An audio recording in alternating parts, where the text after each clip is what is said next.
So the EdTech and Design team here at San Antonio ISD, we are the ones that put together this conference.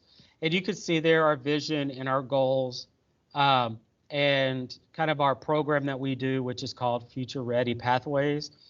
And we really, in this department, try to strive to really connect with teachers and students and creating more of a 21st century skills uh, for our students, a rich environment for our students to learn those skills like critical thinking, creativity, collaboration, and communication. We also like to tie each one of our sessions to T-test. And so for this particular presentation, I have done that with the planning. So you can see there, the teacher designs clear, well-organized sequential lessons that reflect best practices, aligned with standards, and appropriate for diverse learners. And then also, we also like to highlight an ITSE standard.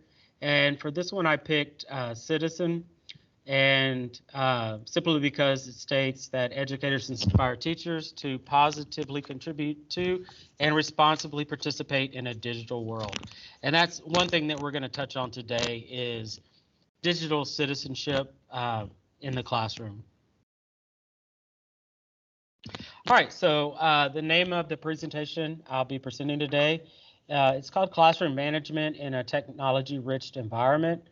And we're really going to be going over three really essential parts of what I consider, classroom management.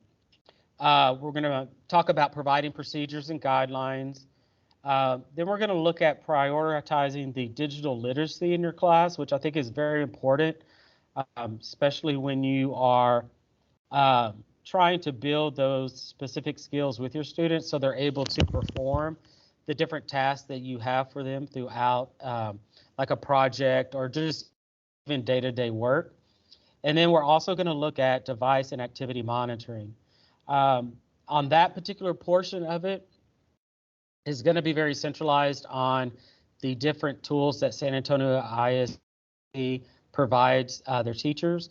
So if you're from another district, there might be a software that you recognize and that you have used with your district, or you might know of the comparable tool that your district provides, and they may have a similar feature that can help you with the device monitoring and activity.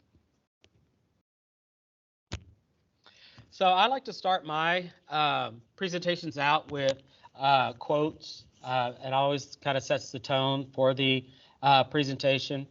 And for this one, I chose innovation is the outcome of a habit, not a random act.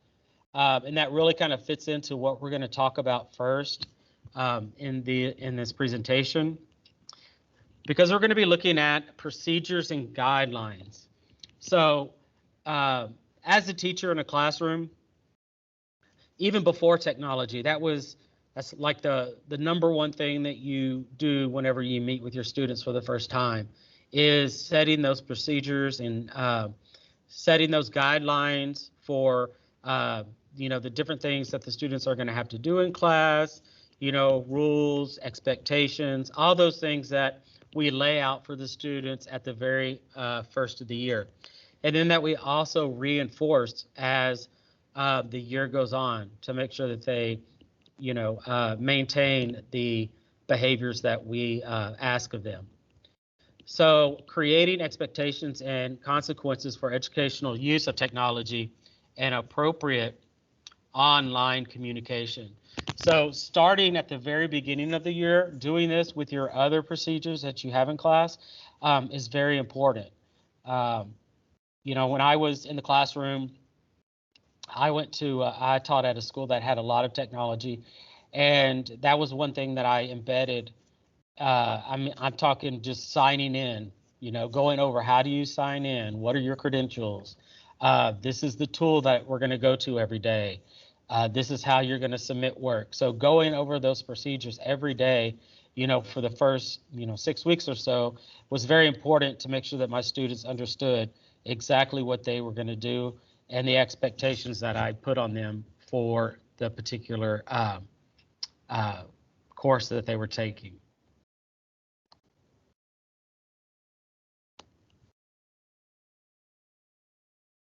Uh, Sorry about that. There we go.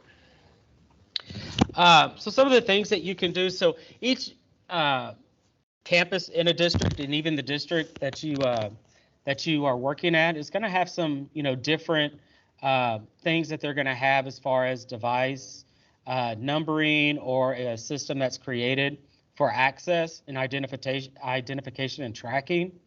And here at San Antonio ISD, all of our devices are checked out to students, and really depending on the grade level and the school, uh, some of our high schools and upper level schools, they allow their students to they check the device out to the students, and they're able to keep those through the whole school year. They could take them home, those type of things. Some of the lower grades keep like a classroom set of devices in their classroom. So it really depends on what the procedures are with your school um, to make those different, considerations when it comes to the devices that are inside your classroom.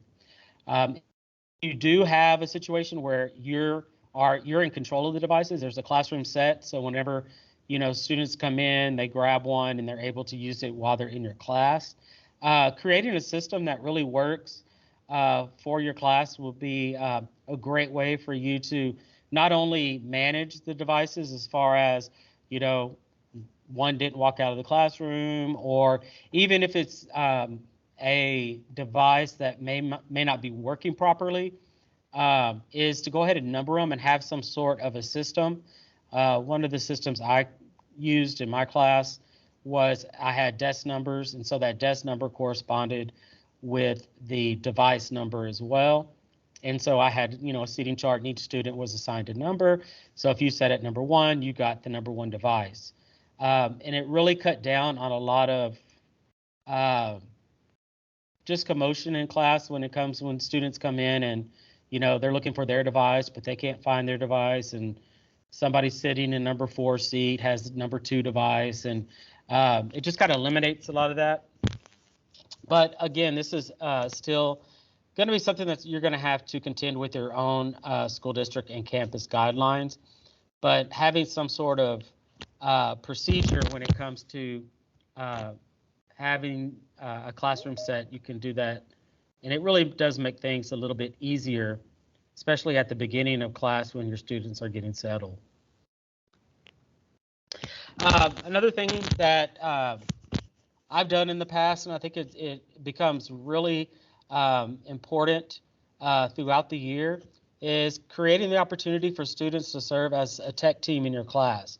So these are the students that are, your high flyers when it comes to technology, and they can help support other students with technology in the classroom. And one of the things I really like using this is, we, especially like in elementary, we always give people jobs. You're going to be the door holder, or you're going to be the trash person or the materials person. This kind of gives you another way where you can give that student a sense of belonging and praise to have them on your tech team. And it comes in handy, especially when you're in a classroom, you have 25 to 30 students, you're trying to get everybody on to a specific lesson, or Lumio, when you have 5 students hollering, raising their hands that they can't access it, or their iPad is not working or turning on. Having those 1 or 2 extra kids that can go around and assist you while you're assisting students as well, it really can kind of help move that process along quickly and give you some assistance when you have those certain situations. So it might be something to think about, just to have that extra support with the technology with your students in the classroom. And I've always, every time I've used this in classrooms, it's always worked really well. and you really have a lot of students that want to become part of the tech team. And so they really start listening to instructions and procedures, and you really start seeing some kids that aspire to do that really start doing much better with the procedures and stuff that you set out when it comes to uh, technology. Another procedure and guidelines I like to use is having some sort of a system that you use as far as no tech, yes tech, or maybe perhaps have your tech on your desk, but we're not going to use it yet. And there is a picture here that this is one that San Antonio ISD has provided to teachers on kind of having that something you could put up in your room to let the students know about when is appropriate time to use devices.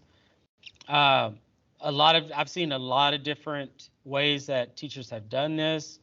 Some teachers have especially with like iPads, the turnover where the screen is down whenever you are given direct instructions or trying to give them procedures for their tablet for that day, and then they tell them to flip them over when they're ready for them to actually work on it. So having different ways, and I'm sure that there's a ton of different ideas out there. And each time I'm going through this, if you have something that works in your classroom, please let us know, because I've always am interested to see how teachers are able to manage these things and pass those different tricks on for other teachers. Because I've had a lot of teachers that hesitate using technology because of the management issue, because it can create a lot of different issues in your classroom with its use. So, providing these different kind of procedures and guidelines helps eliminate those, so you can spend time providing these technology skills to your students.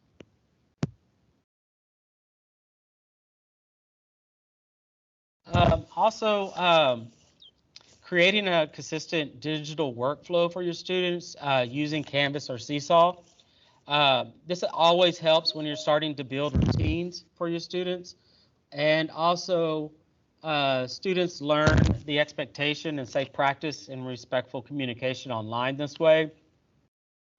So in San Antonio ISD, we use Canvas for 3rd grade through 12th grade. And then our younger friends, they use Seesaw. But if you are using one of these different tools to manage the workflow in your class, it's very important that you stay consistent with that. Setting up your Canvas course where all of your material is able to be accessed through Canvas. The students are able to turn their work in through Canvas. They're able to find the feedback from the teacher through Canvas, and they're able to resubmit things as they are completing the feedback that they are given, and then also seeing their grade for a particular assignment as well. So just that workflow, that everything that they're doing is within one LMS, is really helpful for students, because you're also building that routine of this is where this is at, and this is where you're going to find your work. If the student was absent one day, then they know that they can just go into Canvas, they can click on that lesson for that day, and that they're able to complete their work and turn it in. And so so you don't have to continue to have copies and things like that to give out to your students. And Seesaw works the same way for the younger kids. It's a great way for you to use technology and have the students access material, and also a good way for you to give feedback not only to the student but also to parents as well.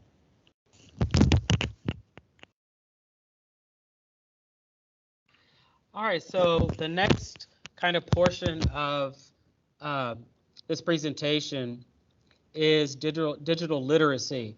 Um, I think that we talk a lot in school about digital citizenship, but digital literacy is something that is just not spoken upon as much, which I think it's very important.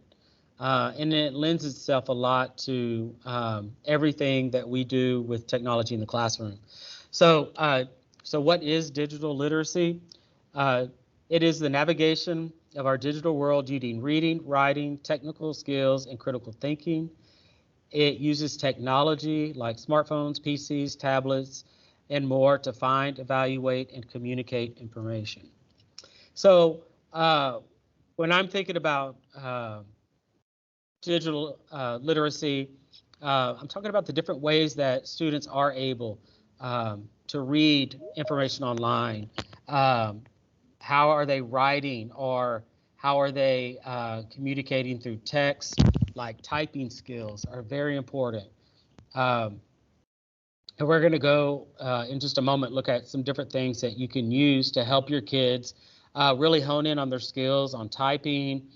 And it also can help with students with word recognition and different things like that too. Also, just technical skills.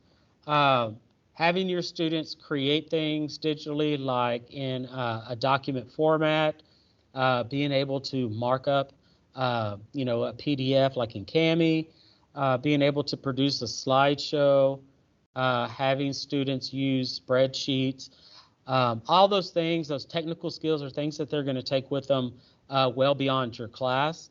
And building those skills throughout the each grade level is also important. So the students are really moving forward. So by the time they get to high school or college, they have those essential tech skills to carry them through.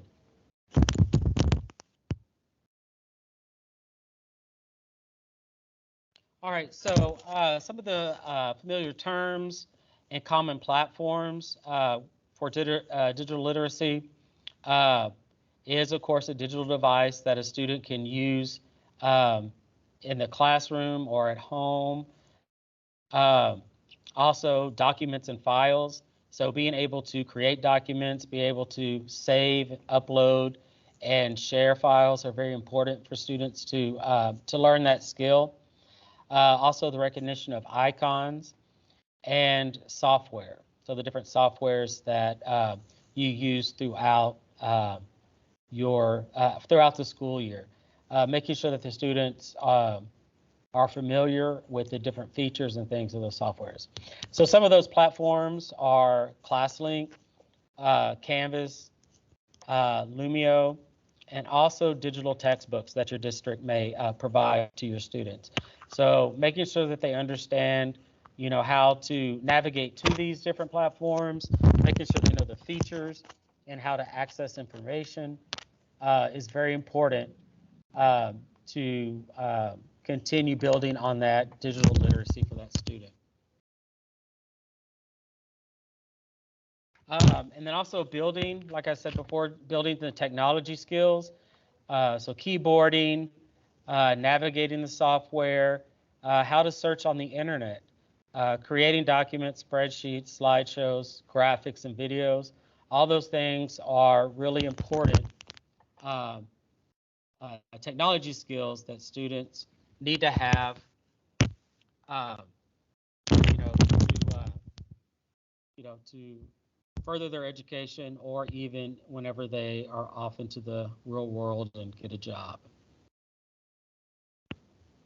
So some of the things I have here, um, these are things that we can provide our students the opportunity so they can start building these different digital citizenship skills. One thing that I like to use in my classroom to get kids familiar with the different or a new software is doing a digital scavenger hunt. And I did link one here. And this is a scavenger hunt exploring Google Docs. And so this is something you can give to your students at the beginning of the year to help them identify the different tools, features, how to access information in Google Docs. That way, you're starting to build their familiarity with the program. And when you start providing them with assignments, then it's a little bit easier for them to find these different items. And so as you can see, it just goes through and it just asks you, like number 3 says, find a picture outline of California's official state bird and insert the picture into the space below. So it's just giving them an opportunity of learning how to find a picture online, download that picture, and then adding it or inserting it into a document. And so these are a fun way for you to provide your students with these types of skills. And you could do a search online and you can find pretty much a scavenger hunt for really any program or platform. I know Google has a bunch for their different tools that they have. The other one that I wanted to highlight here with the skill builders is the Typing Club. Typing Club is a typing program that we offer all 2nd grade to 5th grade students. And it's a really good program. It's a self-paced program where the students can log in and they start kind of doing the different self-paced lessons, which is nice because you can, add it to your daily routine and have them work, 15, 20, 30 minutes a day of practicing their typing skills. And of course, typing has become very important skill for our students since now, the STAR test is delivered online. So students having that skill of typing is going to be more and more important for them. And also providing mini lessons on a new platform. A lot of teachers, and including myself, I did this whenever I started really using technology in delivering information and creating that workflow with my students, is I would give them a lesson or a project, but then I would forget to show them how to produce the lesson. I'd give them the program, but I failed to show them exactly what the program does. What are the features? How do you add things? How do you erase things? How do you navigate through the program? Having those mini lessons on these different tools and platforms really makes a difference whenever it comes to having that student go off on their own and create or complete a lesson. So doing those things they seem a little tedious, but in the end, it pays off in big time because the students have that knowledge already, so they're able to complete the assignment successfully.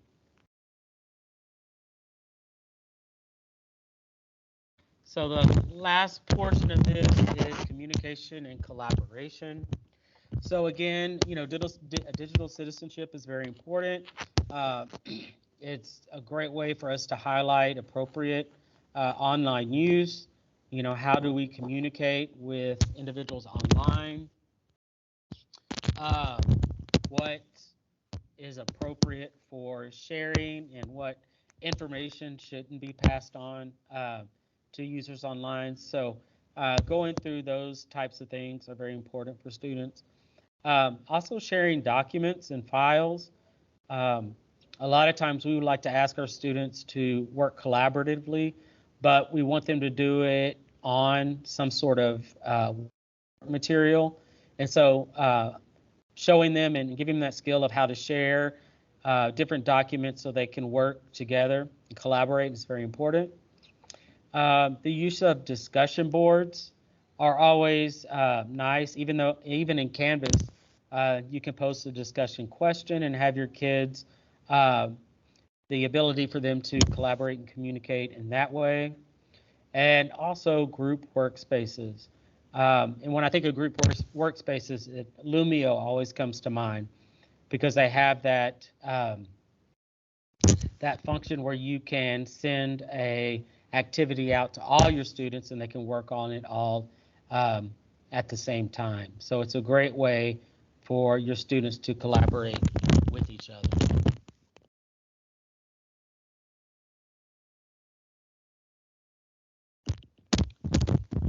So the next, or the last section that we're going to kind of go through is device activity and monitoring.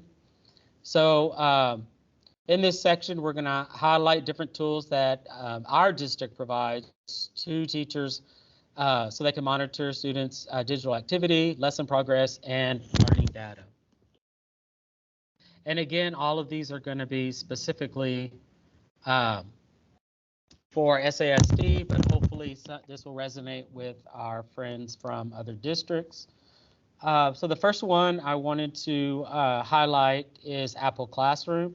Now, Apple Classroom is going to be something that's going to be used primarily for our pre-K through second grade students, because they're the ones that have access to an iPad. But so if you are a teacher in that grade range, and you want to learn more about Apple Classroom, definitely get with our department or find out who your EdTech instructional specialist is, because it's really a great tool to monitor kids on their device, and also the ability for you to share and receive information from them. So some of the things that I put on here are some of the highlights for Apple Classroom is you can launch and lock apps. So if all of your students are on their iPads and you want them all to, let's say, receive the same document to work on, you can launch that document through Apple Classroom, and it will be sent out to each one of the students that are participating in the activity. You also can lock apps. So let's say that you want your students on a particular app. You can lock them in there, and they can't navigate somewhere else. So they're going to be on that app that as long as you want them to be on there. You can also lock a kid out. So let's say that you have a student that's hasn't decided they wanted to use the technology properly. You can lock their device until that behavior has changed, and then you can unlock it and allow the student to continue on with their work. So those are great ways for you to, manage, your students' activities while they're on their iPads. You also can navigate to specific content. So if you're in Safari, you can send a URL to your students, and they're able to navigate to a specific location for you or specific content. Again, you can share documents with your students through Apple Classroom. And then one of the nicest feature I think that it has is you have screen view. So you get a thumbnail screen view of each one of your students' iPads. So it makes it an easy way for you to monitor what your students are doing and to make sure that they are where they belong. So Apple Classroom is a great tool for iPads. So again, if you are a teacher that utilizes iPads in the classroom and are interested in Apple Classroom, our department would be more than happy to come out and make sure that your devices are set up and that you are connected to your students.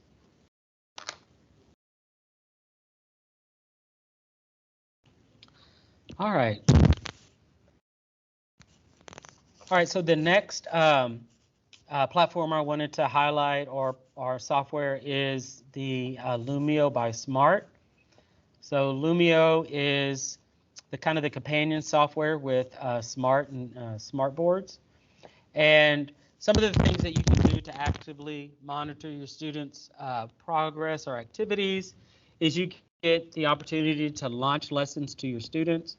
And while those activities are, you can not just launch them, but you can control the access to, meaning that you can control the pacing of a lesson that your class is participating in, or you even have the ability to make it self-paced so the students can go through the activities at their own pace. So that's a great way to kind of monitor, make sure your students are either together or making sure that they have access to all the learning material.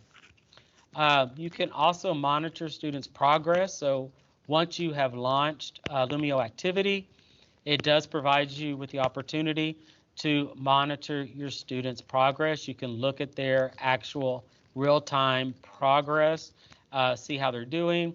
It'll also let you know if a student has started their activity, which is a great way to make sure that you have the opportunity to motivate students when they need that extra push. Another great way that we can monitor students with Lumio by Smart is by collecting student data. So there are several different activities within Lumio that a teacher is able to collect and monitor the student data for those particular activities, which again is a great way to gauge how your students are doing.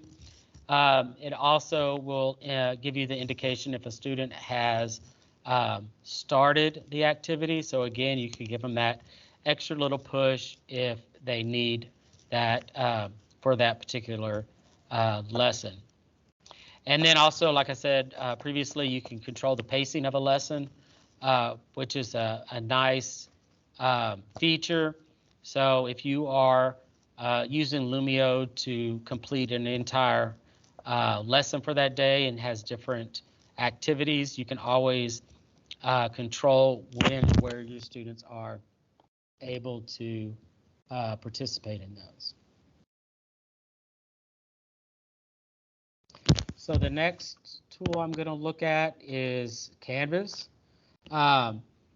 Canvas is the learning management system that we use here in San Antonio ISD. And again, Canvas is great for the to produce like a workflow for your students, that procedure on how they are to receive information, how they provide you with their work, and then also with feedback either to them or to their parents. All can be completed through Canvas. Some of the different features I like for actively monitoring students and their work is all lessons are time stamped. So you're going to be able to see when students are turning in work. You can also, using some integrations that we'll talk about in a minute, you can monitor students' activity in real time. So that's another great way to monitor students. Also collecting data. So Canvas does have an integrated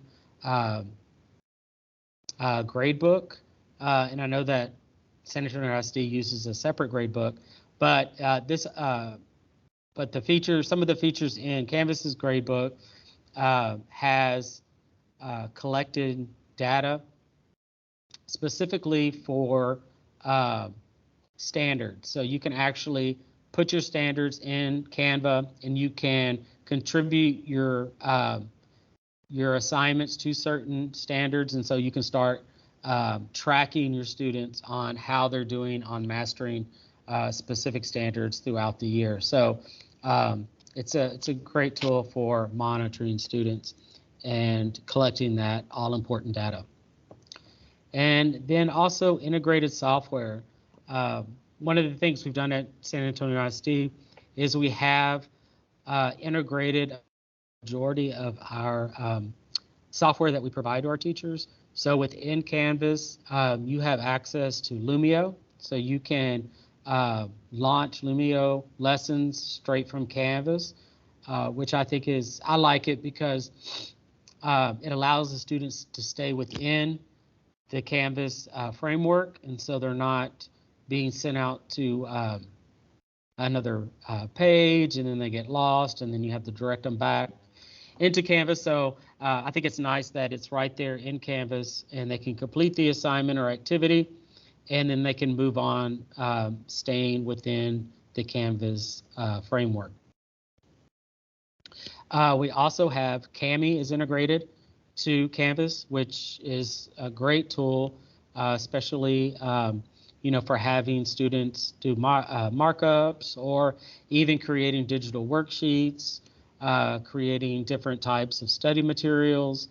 It has a lot of great feedback tools that you can use for your students. So Kami is another one that is integrated straight into Canvas, and students are able to work within Canvas with their different Kami documents. Some other things that we have, of course, Google integration. So you can provide students with any type of Google Doc, slide, spreadsheet through Canvas.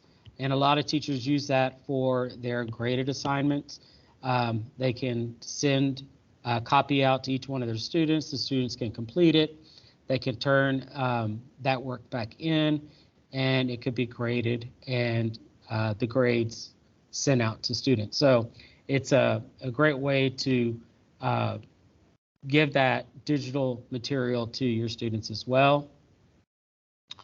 We also have Canva, is one of our newest tools that is now integrated with Canvas. So you can create assignments and have your students work with Canva inside of the Canvas platform. So that's really a nice tool to provide your students with the opportunity to be creative, either with a project or having them create different things throughout the school year. And then also within Canvas, we do have the integration of our digital textbooks. So depending on the grade level and the course that students are taking, they have access to those digital textbooks through Canvas as well.